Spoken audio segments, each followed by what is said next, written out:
In this video, we're going to look briefly at the two great national playwrights of Spain. The first of which is Lope de Vega. You can tell that he's still a much revered hero in Spain by this parody of the Obama Hope poster, the Lope poster, using the same colors and similar logo across the bottom there. De Vega was very close to the same age as Shakespeare. He was born 2 years before Shakespeare, but he outlived him by quite some time, almost 20 years more than Shakespeare lived.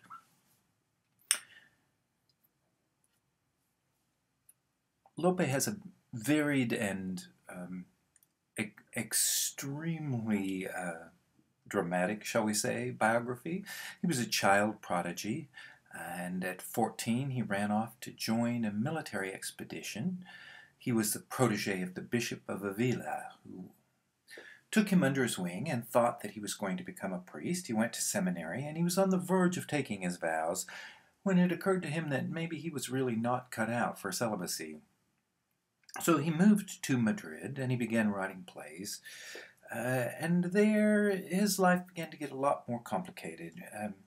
He had an affair, he got into a big quarrel with fellow writer that led to literal blows, was exiled for dueling, got married, not to the person that he'd had the affair with. And when the Spanish Armada sailed in 1588 against England, Lope de Vega was on board one of the ships of the Armada that was sailing there in hopes of conquering the English.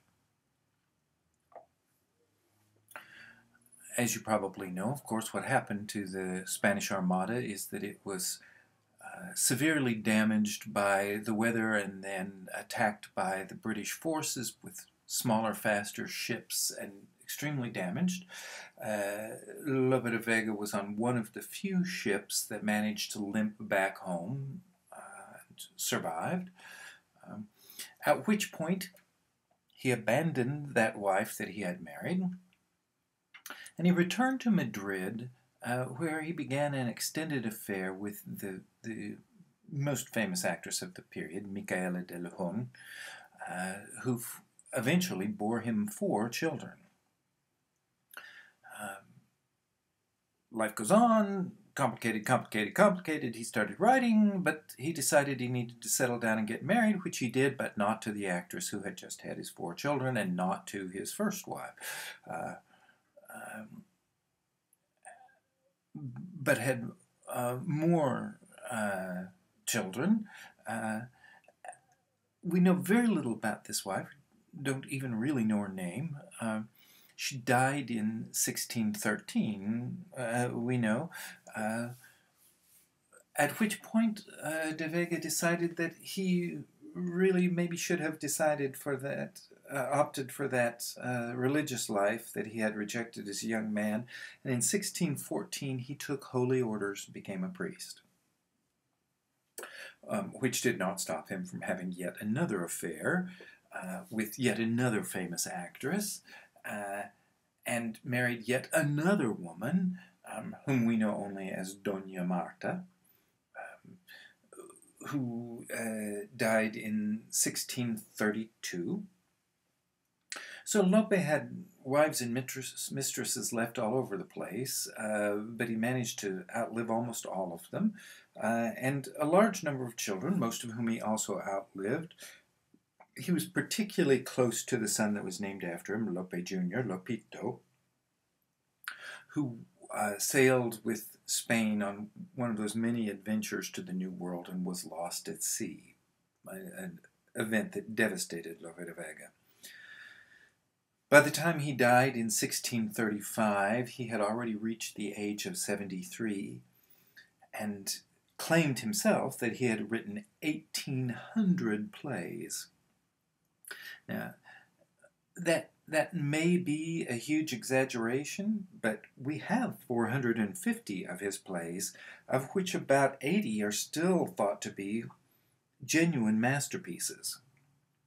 You compare that to the 40 that Shakespeare wrote, whom we think of as a very prolific playwright, a great master of the British drama, and you understand why Lope de Vega is such a huge presence in the Spanish theater of the Renaissance, why he's thought of as such an important figure.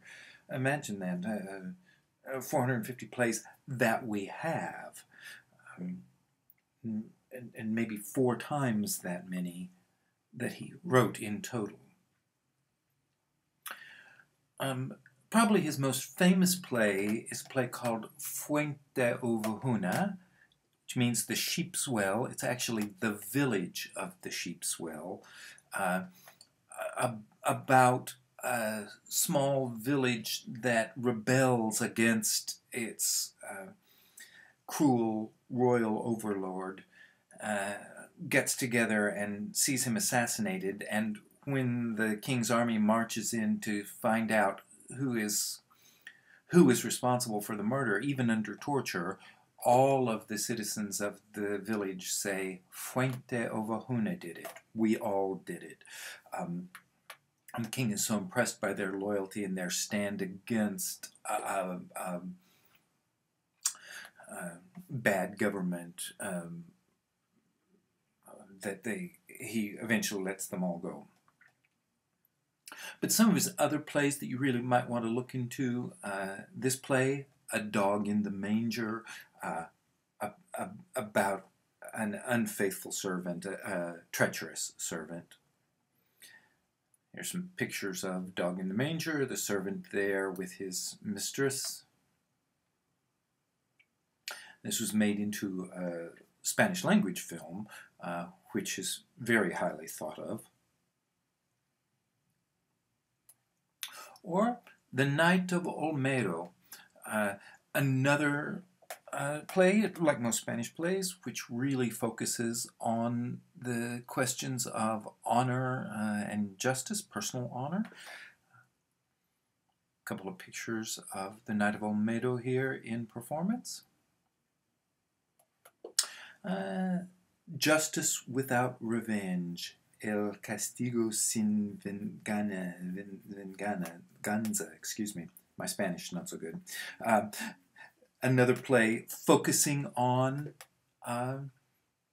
personal honor. In this case, wife has an affair with younger man, and this story is essentially about how her husband carefully sees that she is punished, and appropriately punished in his eyes, without making a big public scandal. It's a very interesting play about what was important to Spaniards at this particular time. The play and performance here.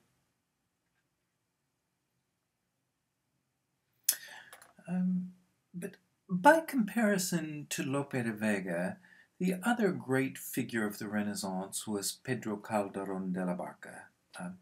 Calderon, not such an eclipsing figure. In fact, eventually was kind of surpassed in the Spanish mind and lost from the repertoire until he was rediscovered by the Romantics. Calderon, of course, you'll recognize, is the author of Life is a Dream, the play La vida es sueño, the play that we read for this chapter, a philosophical drama. Calderon, a considerably younger man than Shakespeare, born 35 years later, and lived until well after the height of the Spanish Golden Age, and long after the British theaters of this period had closed completely, lived till 1681. Calderon was born in Madrid. His father was a hidalgo, a Spanish noble person, and so he was able to go to college at the Jesuit college, the Colegio Imperial. And his early success, like Shakespeare's, was as a poet. he didn't really come into his own as a dramatist until after Lope de Vega died in 1635. But he was still not that old of a man. He lived to be 81, so he was only 35 years old then, had a lot of life ahead of him. In 1636, he was knighted, largely on the strength of his literary efforts. In 1640, he joined the army and apparently was quite a distinguished soldier, distinguished himself in battle. He had an illegitimate son in 1647 that died shortly after birth, and the mother also died in childbirth. And it sent him reeling into very deep mourning and a pretty serious guilt trip. So, like de Vega, in 1650, he entered the seminary, and well, this is the part that's like de Vega, he became a priest in 1651. Through most of his life, his plays were thought of highly by the church and allowed to proceed in the church, although late in his life, one of his religious plays was censored by the Inquisition. The Spanish Inquisition is a very tricky time in Spain, but Calderon managed, by and large, to get through it unscathed. He was appointed the honorary chaplain to the king in 1663, which was a position that paid him very little because priests had taken a vow of poverty, but seems to have had a very rewarding life. By the time he became the king's chaplain, his output had slowed considerably, so he didn't write a lot in that last decade of his life, last 15 years or so of his life. And his reputation was eclipsed. He was relatively forgotten until the German Romantics rediscovered him, especially Life is a Dream, a play that they found very important and very exciting, quite inspirational. And along with Shakespeare, it was Calderon that formed the great pattern for the Romantics, a period that you'll study in the next part of theater history, Theater 402. Of course, Life is a Dream is the great play by Calderon, but there's some others that you might be on the lookout for that have been translated into English. The Mayor of Zalamea, a very famous title. Again, this one has some comic elements to it.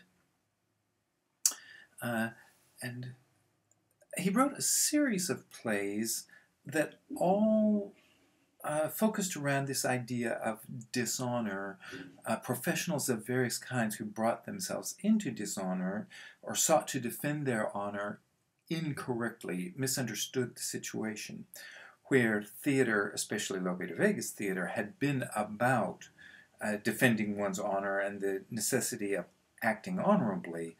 Calderon was much more apt to write about people who thought they were acting honorably, but actually were acting more jealously, kind of Othello-like plays. The Painter of His Dishonor, Pintura de su Dishonora, is a play of this sort, where the painter believes his wife has been unfaithful to him when in fact she has not, and the consequences are tragic. And there you see it, in performance, famous play here in the British repertoire right now. So there you have it. Something of an overview, just give you an idea of the two great dramatists of the Spanish period. There were many others, many very important playwrights, but to this day, Spanish literature still lives in the shadow of Lope de Vega and Pedro Calderón de la Barca.